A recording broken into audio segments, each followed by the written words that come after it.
Hey, what's up? What's going on? Welcome to another episode of English with Dane, a show designed for you to practice your English. As always, I'm your host, Dane, and you can find me on Instagram and Twitter at English with Dane.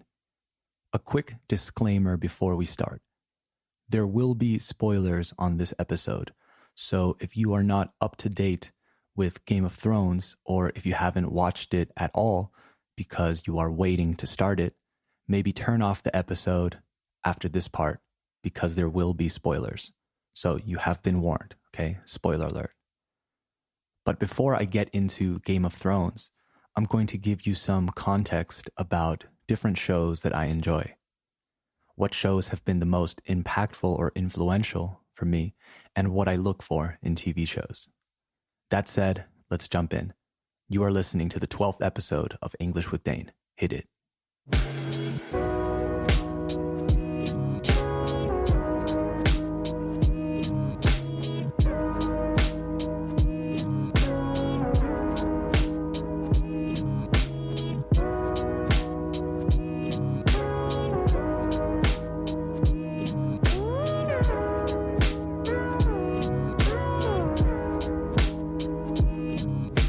All right, so TV shows have always been a part of our lives, and in a way, they define us, I think. It's like the music we listen to. When you meet someone and you have the same taste in music, that's a huge plus, right? I think we are at the point where TV shows are serving that same purpose. Finding someone who watches the same shows as you is the best. You almost feel like you know this person already. If I meet someone who loves The Office or Parks and Recreation, something like that, then I know we are going to have a similar sense of humor and that we'll probably get along. I'm sure that you have different shows in common with different friends and that you can't wait to talk to this person about this show. And sometimes you get really surprised that a particular friend likes a certain show, and you can learn about a whole new aspect to them. TV shows have become a really big part of our lives and are constantly at the center of our conversations. We feel identified with them, we defend them when people are critical of our favorite ones. We have debates about why some shows are better than others, which show is the best of all time. They impact us more than we realize. Several people I know have told me that they put on the TV show Friends when they're just around the house doing something else because it makes them feel like home. Different people have told me the same thing. So how's that for impact? A show makes you feel at home. That means it really, really got to you. There are so many shows now. People bring up certain shows to me and I think, what? That's a show? And they say, yeah, it's the best. It's my new favorite show. You have to watch it. And suddenly they become a salesperson for the show. And then they want you to remember that they showed it to you. And later when you say you like it in front of other people, they say, hey, who showed you that show? You're welcome.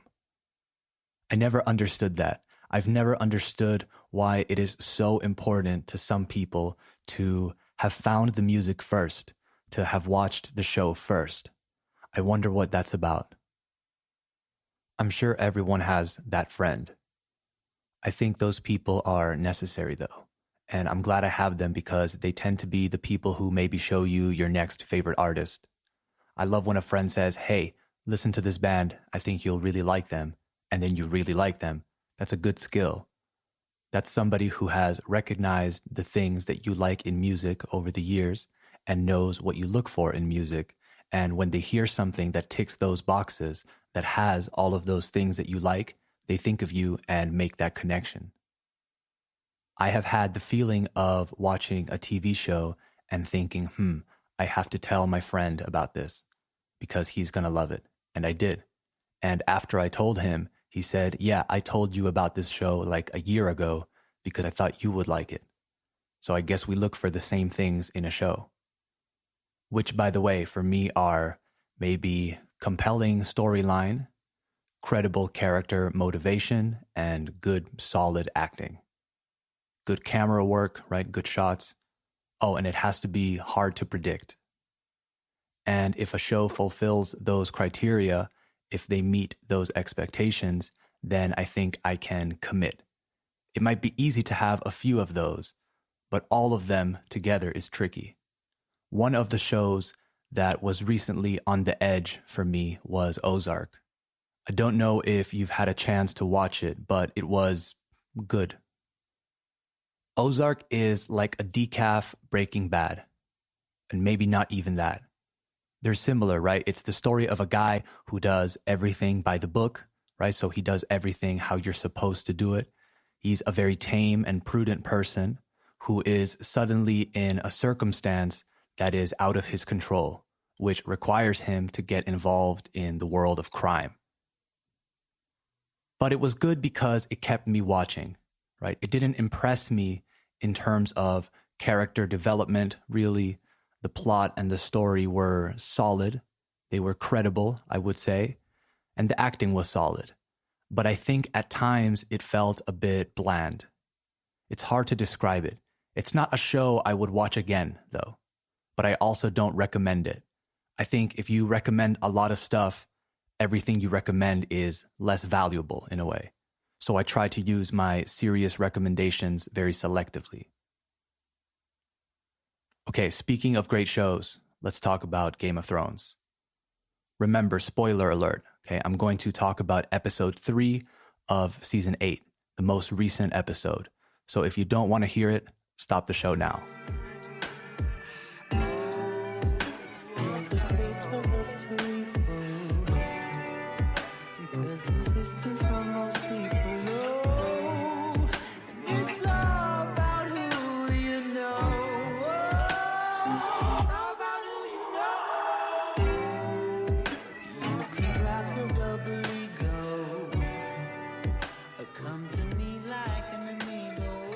Okay, I was one of those people who didn't watch Game of Thrones when everyone was watching Game of Thrones.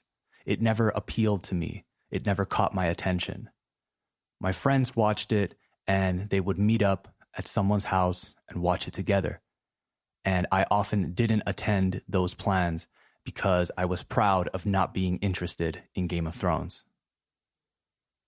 I watched a few loose episodes with my friends and I started to see the appeal, but I still didn't get into it. And then eventually I caved. I gave in to the pressure and I finally gave it a chance. After a few episodes, I have to admit that I really wanted to know what happened next. And the fact that there are several different characters, all of whom are important, made it even better. After a season, I was really into it. After 2 seasons, I was a big fan, and then it just kept getting better and more interesting, and now it has blown up. We're in the climax of the show, and everything is finally happening, right? The culmination of all the stories. It's hard to explain Game of Thrones to someone like myself before I gave it a chance. And to be clear, I'm not trying to convince you to go and watch it, but you should. I mean, if you're on the fence, if you're 50-50 about watching it or not, watch it, is what I'm saying.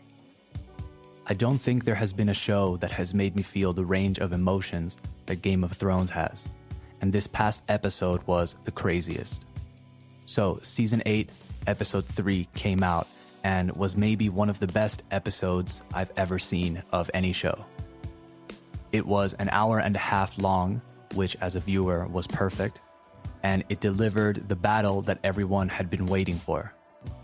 The episode starts with everybody getting ready to defend Winterfell, defend it from the imminent threat of the White Walkers, the army of the dead that is going to erase them and convert them to zombie soldiers and destroy the world, etc. So everyone is running around, arming themselves with dragon glass, getting ready for the battle that is about to happen.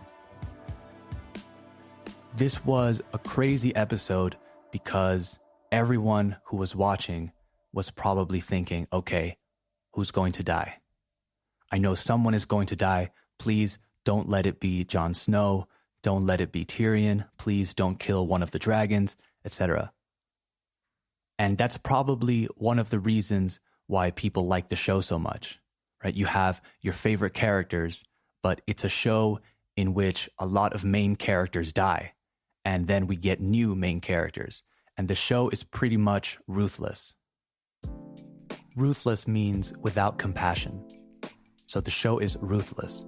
They'll just kill someone that viewers like, and they'll move on. Like when they killed Ned Stark. I was in shock. I couldn't believe what happened. Anyway, one of the best scenes in the episode was when Melisandre rode up on her horse and asked the Dothraki to put up their swords and did some magic stuff, and their swords caught on fire. And we see the flames spreading across all the soldiers.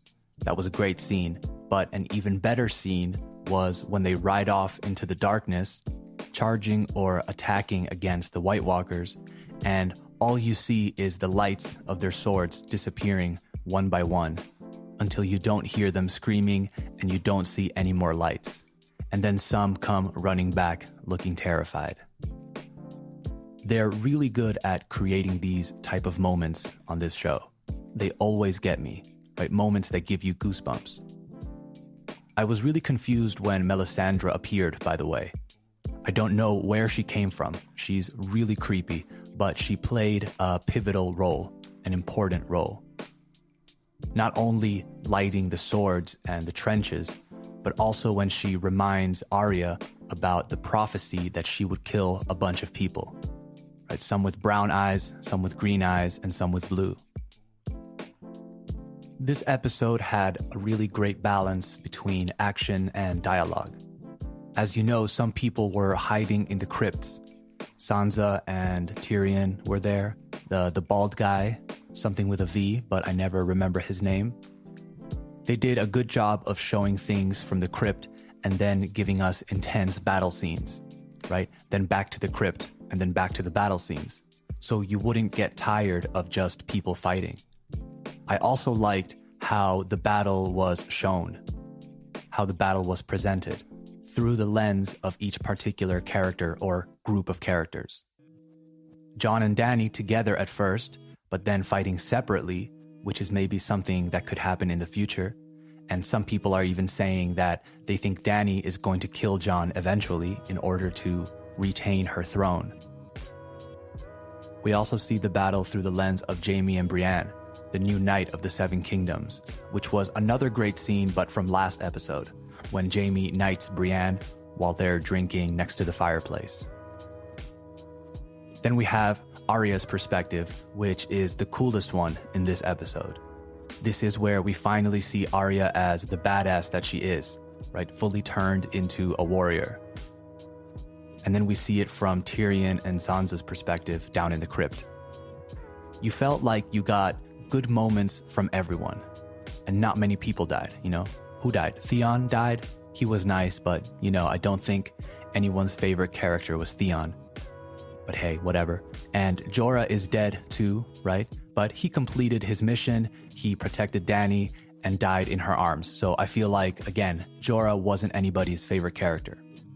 I like what they're doing. They're preparing us, right? Less important characters die in this battle because it's just the beginning, right? The Theons and the Jorahs of the world are dying first, because then in a few episodes, I feel like we're going to get some really important deaths. Speaking of important deaths, that brings me to the climax of the episode, right? And I'm talking about when the Night King is about to kill Bran and we see the whites behind him. And suddenly one of them feels a slight breeze and his hair moves as he notices something. And then we get the image of Arya jumping through the air with her knife. And I swear that moment was so crazy when I saw her face. And then the Night King catches her and she does one of the coolest things I've ever seen and releases the knife or lets go of the knife, catches it with her other hand and stabs the Night King, killing him instantly. Well, him and everyone else, because when he dies, they all die. So that was the biggest moment in the show so far, since the show started. Oh, and another guy died in this episode too, I think. The one with the sword that lights up, the one with the eye patch. The guy who was revived by the Lord of Light like 20 times. He died too, I believe. I have to get better with the names of the characters, I know. I know the main ones, but I forget some of the less important ones.